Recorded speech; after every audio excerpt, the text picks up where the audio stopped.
Dover, Delaware, where just moments ago, President Biden and First Lady Jill Biden took part in the dignified transfer of those 3 soldiers that were killed in a drone attack in Jordan last weekend. This is tape playback of the solemn event.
Again, this is the dignified transfer. You don't hear any audio right now, and that's actually on purpose. There is no audio being provided. It's a solemn occasion.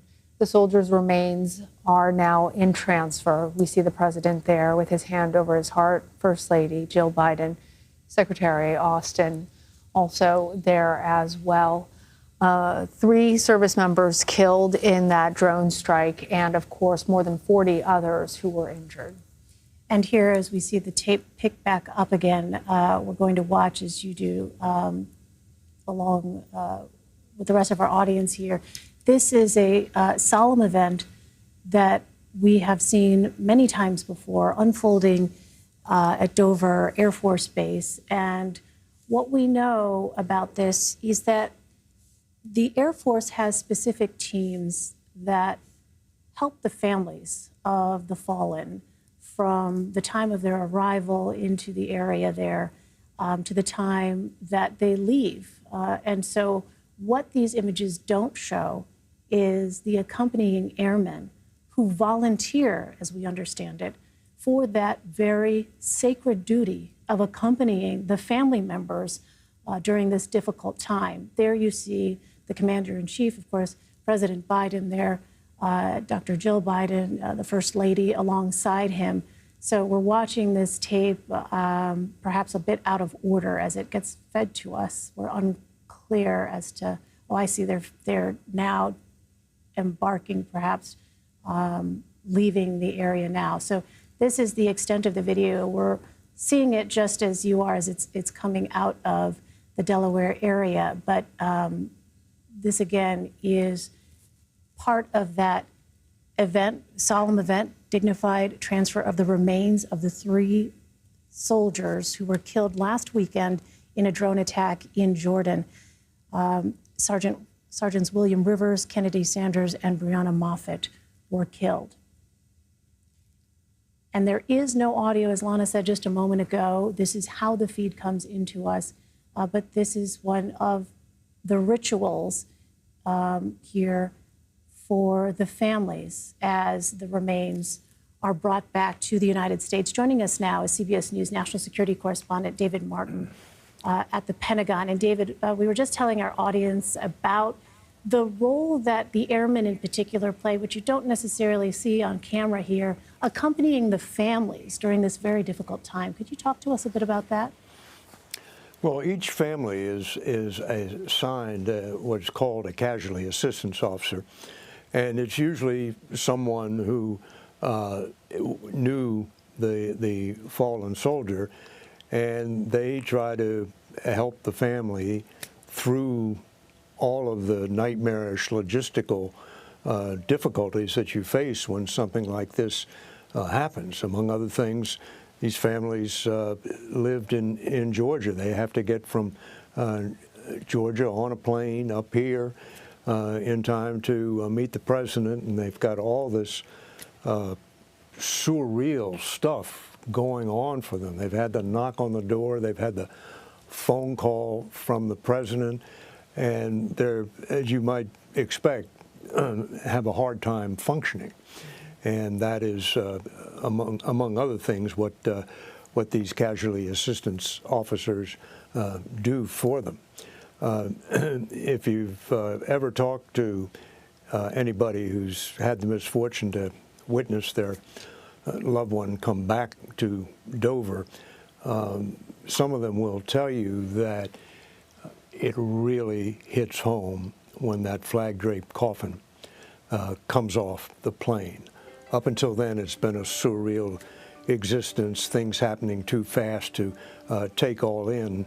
But then all of a sudden, you're standing there on the tarmac, and the flag-draped casket comes off the plane, and that is the moment when many families realize that this is for real and it is forever. David, talk to us about the next steps now that these 3 soldiers have been returned home. Well, there's a lengthy mortuary procedure that has to be gone through here. Among other things, they have to use DNA to absolutely 100% confirm the identities of the dead, even though there's no real doubt about that. And then the bodies have to be prepared for burial, and then the families choose where they want the soldier to be buried. A family can choose Arlington, but if it's Arlington National Cemetery, there's quite a waiting list at Arlington, so the burial will take place probably in a couple of months. Obviously, if they choose a cemetery closer to home, then the burial is part of the next stop, and the remains get transported to the place of burial, and then, you know, the families have to get on with life.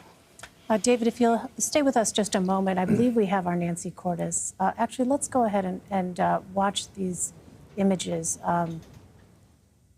of the dignified transfer. There you see, as David was mentioning, the flag.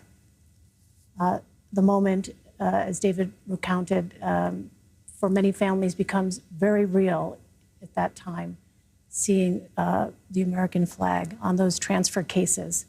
I was going to bring in our Nancy Cordes.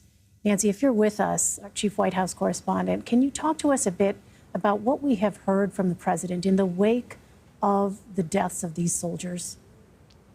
Well, we know, Elaine, first of all, that the president reached out to the family members of the 3 soldiers that were killed, 3 members of the U.S. Army Reserve, 2 of whom were promoted posthumously to the rank of sergeant. And this is one of the most solemn duties that a president has, is to call family members of fallen U.S.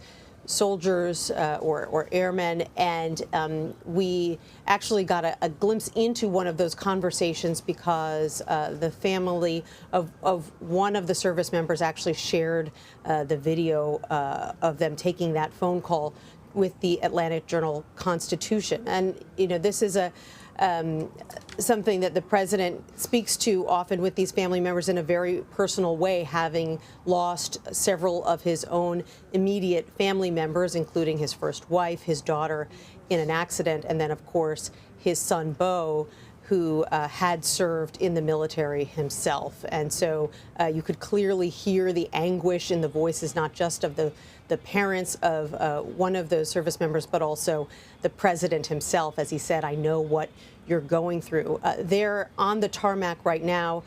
Obviously, we see the president and the first lady. We also see the Secretary of Defense, Lloyd Austin, who has not been seen all that much over the past month because, as you know, he was recovering from a stint in the hospital. But he is there today to pay his respects, as is the chairman of the Joint Chiefs of Staff. And I saw one of Delaware's U.S. Senators, Chris Coons, standing there as well, all there to pay tribute to the victims as they come home en route to their final resting place. Now, Nancy, this has become relatively uncommon in recent years because the U.S. has withdrawn from conflicts overseas. I'm wondering what more we have learned from the White House, what they are saying about today's ritual, how the president is feeling. It looks like a very emotional moment. Right. It truly does. I'm sure the president is thinking of his own son at a time like this, who he lost only a few years ago. And this is an experience that Mr. Biden has had as president only once before. Back in 2021, just about 7 months after he took office, when 13 service members were killed, as you'll recall, in a suicide bombing at Kabul airport during the final chaotic days of the U.S. withdrawal from Afghanistan. So much controversy surrounding that pullout, whether it could have been better prepared. In that instance, some of the family members were more interested than others in meeting with him. So it was a very delicate situation, but he did go to Dover to pay tribute to those fallen service members as well. And so it's been a couple of years, thankfully, since he has had to make another trip like this. And it is the first time since the Israel-Hamas war began back in October that U.S. service members have been killed. They've certainly been targeted. We know that they have been, their bases have been struck some 165 times over the past few months by militants that the U.S. says are connected with Iran, are being funded by Iran, get weaponry from Iran. And he has vowed to respond. And we've been led to believe that these responses will be multi-tiered, so possibly they could take place over several days, but we're still waiting to learn more about the scope and the location of those responses. David, I was going to ask you the same question. Is there anything you can add to what Nancy just told us about how the United States plans to respond, given the complexity of the situation now? Sure. Just a comment. I've been watching on the monitor here, and you can tell from the look on the president's face, he's not just going through the motions here.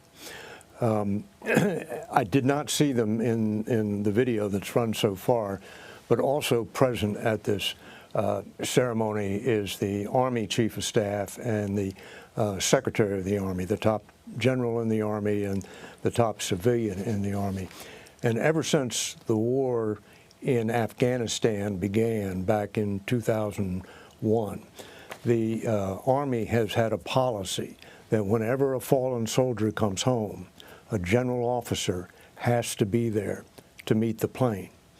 Now, as Nancy said, in recent years there have been very few of these fallen soldiers returning, but that used to be at the heights of the war in Iraq and Afghanistan. It used to be a daily duty for generals in the United States Army. One of them was on call to go to Dover at any hour to greet a fallen soldier.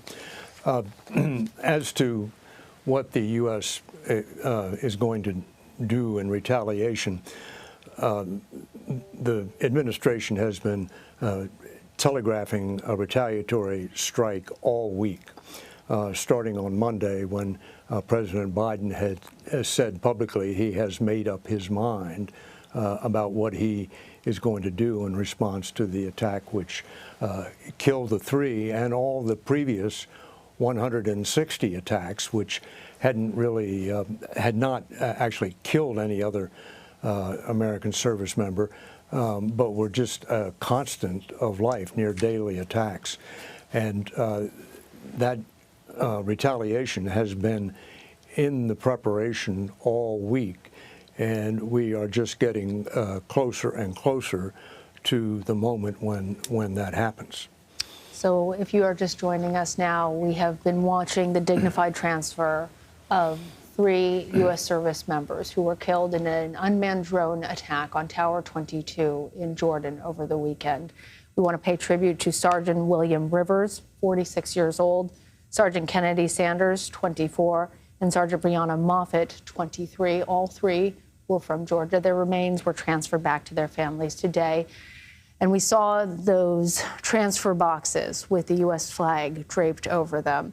Now in private, the families have control over their remains and are moving forward with that process of grief that the U.S. military tries to help direct them through. You see there the transfer boxes just moments ago as it arrived in Dover Air Force Base. David, I'd like to just ask you closing thoughts here on what is, as Nancy pointed out, one of the most solemn duties a Commander-in-Chief can perform, being present for a dignified transfer.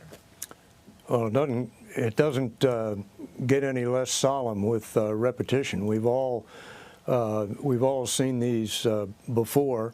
We've seen them when the entire plane was filled with flag draped caskets, when there was a crash of a helicopter carrying Navy SEALs, and I think the number was 22 killed in that one crash. And there were days in Iraq and Afghanistan when the U.S. was losing troops in the double figures every day. So I suppose we should all be thankful that this has become a relatively rare event. But boy, when you look at it, it's still as gripping as the first time you see it.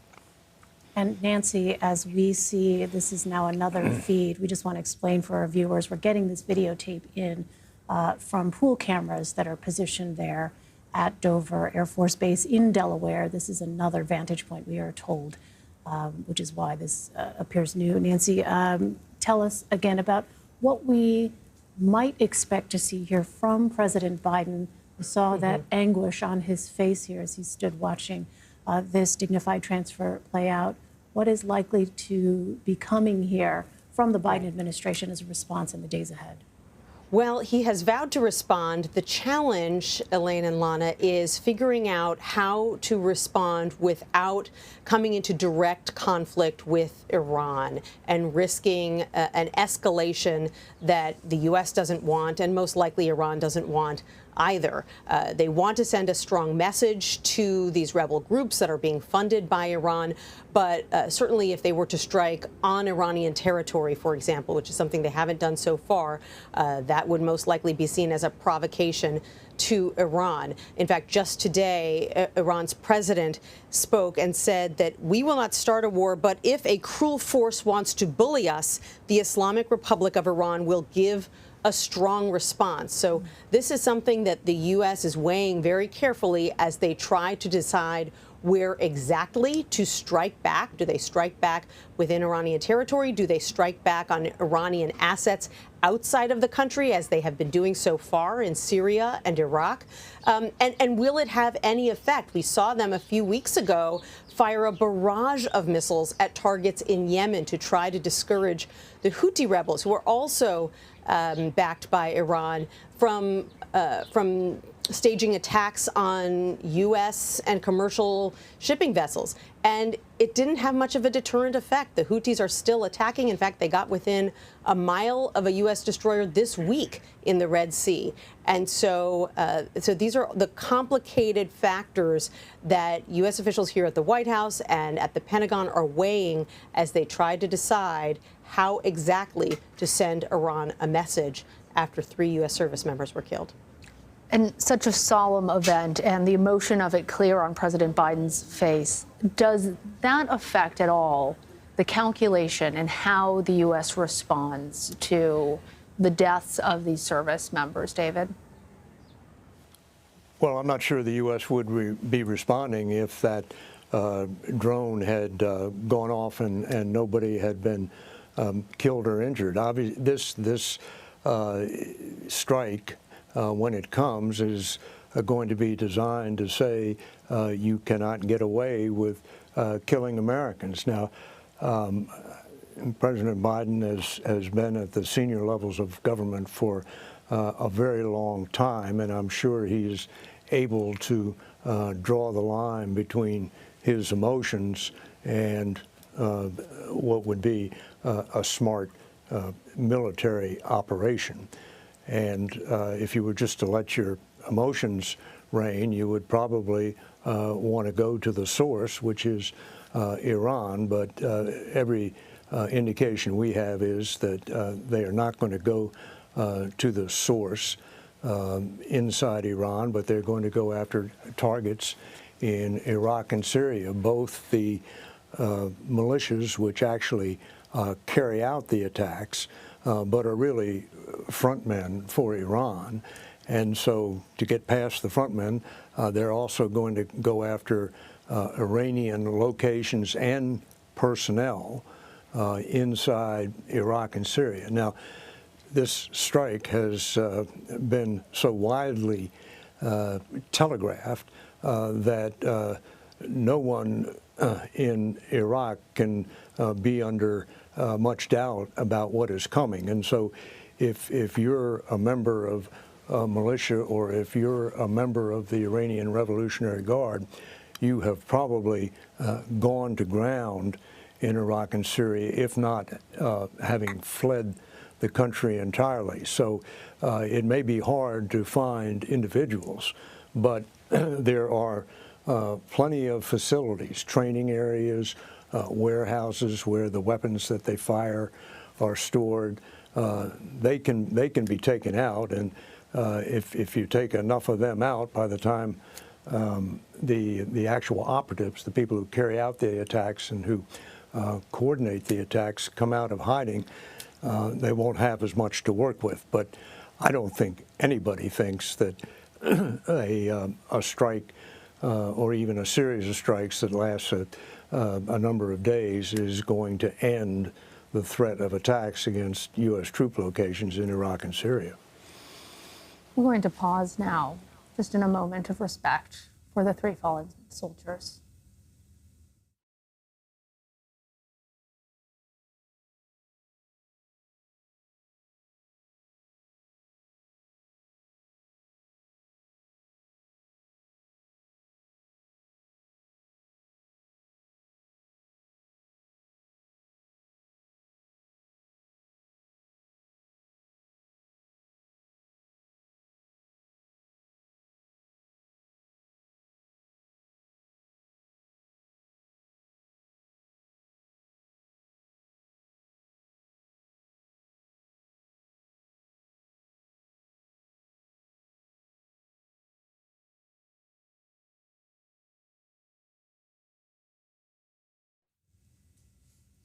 You see now the remains of those 3 fallen soldiers being transported from Dover Air Force Base. We have with us David Martin at the Pentagon, who was explaining just before our moment of silence part of the U.S.'s response. We also have our Nancy Cordes outside of the White House. But David, I want to just follow up with you on your point about the U.S.'s response and when this might take place. And if you could explain, please, for our audience, how weather might factor into that. And now that these remains are back in the U.S., should we expect that military action to be taken out imminently?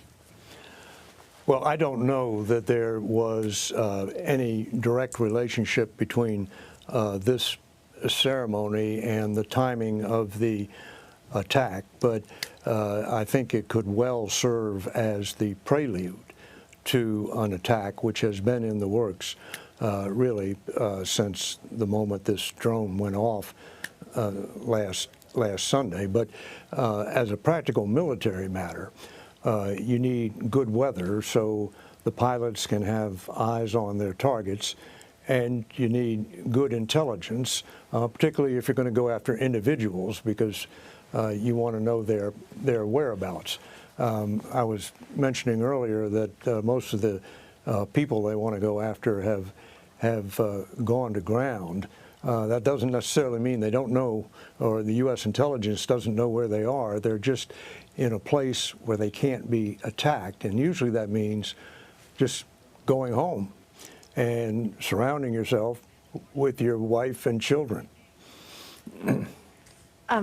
Nancy, just want to go back to what we saw a few moments ago, that incredibly powerful image as that last salute was given before the doors were closed. I was imagining what must be going through the minds and hearts of the family members who are not pictured here, but who are standing on that flight line, watching this unfold and watching as the door is closed, and knowing what lies ahead for them.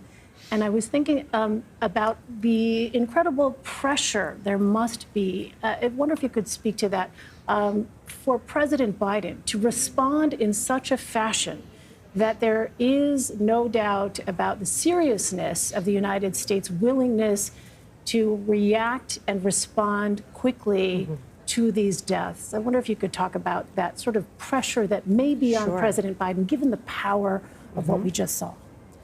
He's facing pressure from a variety of fronts, Elaine. First and foremost, he wants to send a strong message to any would-be attackers not to try something like this again. So he's facing the pressure to prevent any further deaths of U.S. service members, because the reality is that they are always going to be based in pockets of the Middle East, and they're always going to face these kinds of danger. So that's the first thing. The second is he's under a lot of pressure from Congress. There are Republicans in Congress who felt that he should have taken a tougher line against Iran already, and who are pushing him to do more and to be more aggressive with Iran, something that the White House has been reluctant to do. They say there are major risks that are associated with that. But there's no question that he hears that commentary, that chatter coming from the other end of Pennsylvania Avenue. So there's a lot weighing on him, and and then, as you point out, this is a president who wears his emotions on his sleeve. This is something that is painful and difficult. This is something that this is an experience that he can relate to. He didn't go through exactly this experience, but he has lost loved ones who are close to him. He can, while we can't see those family members on the tarmac, I assume he can, and surely he can see what they are going through right now. And he had a chance to meet with them privately before this solemn transfer took place in a room there at the base. And so he's intimately familiar at this point with these family members and the pain that they are going through. And that is, as the commander-in-chief, that's always going to be something that is difficult to experience. All right, David Martin, Nancy Cordes, thank you. And we're going to take a short break. You're watching CBS News.